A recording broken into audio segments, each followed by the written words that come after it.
Wrong entrance, sweetheart. The bus terminal's that way.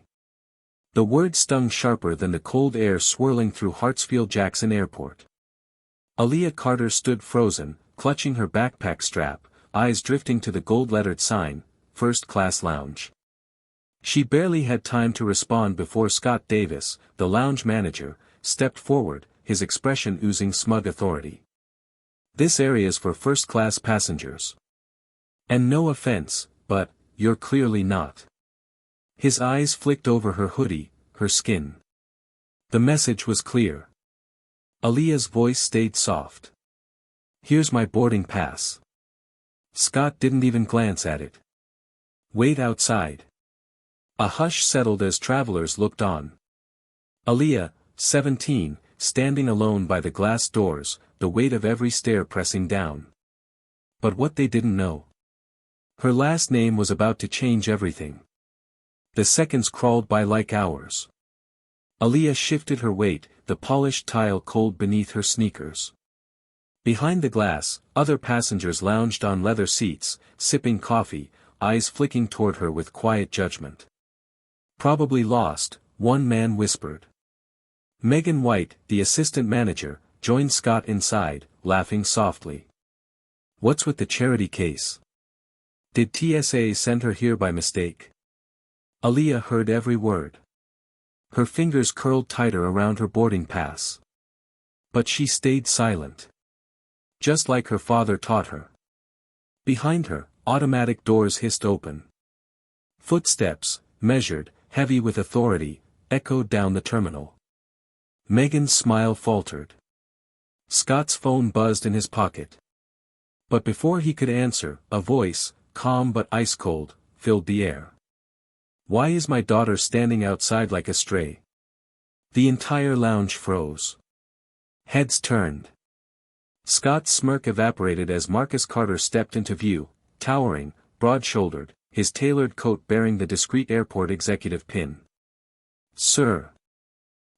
Scott stammered, eyes darting to Megan for help. But Megan's face drained of color. Everyone in aviation knew that name. Marcus Carter. Majority shareholder. Silent owner of nearly every terminal contract in the building. Aaliyah stepped aside as her father crossed to the lounge doors. 45 seconds, Marcus said evenly, checking his watch. That's how long it took me to walk here, and how long you both have left employed. The travelers inside whispered. Someone's phone camera lifted. Scott tried to recover. It was just a misunderstanding. But Marcus didn't flinch. His voice never rose. No. It was arrogance. And it ends now. Security appeared within moments, called not by Scott, but by Marcus himself. 2 officers flanked the lounge entrance, their badges gleaming, their posture sharp. Marcus pointed. Mr. Davis. Ms. White. Your access is revoked. Effective immediately. Scott's jaw hung open. You can't. I already did. Marcus tapped his ID card to the lounge console. A soft beep. Their names vanished from the system. Inside, staff exchanged stunned glances. Passengers shuffled uncomfortably. Megan's eyes darted, desperate for a lifeline, but no one stepped forward.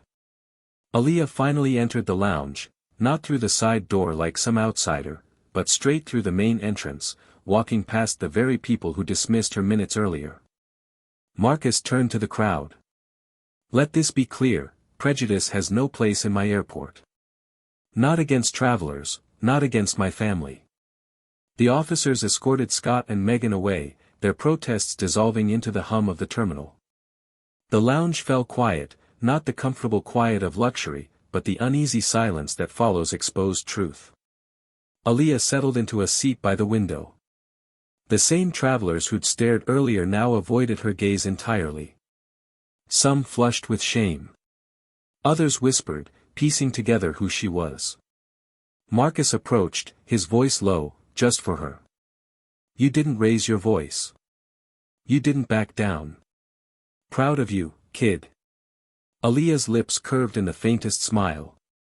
You always said, presence speaks louder than noise. Outside, a plane roared down the runway, disappearing into the clouds. In its place, only the quiet weight of dignity remained. And for the first time that morning, Aaliyah exhaled, knowing they'd never look at her the same again. Aaliyah's story reminds us, power isn't always loud. Sometimes, quiet dignity shakes the room harder than anger ever could.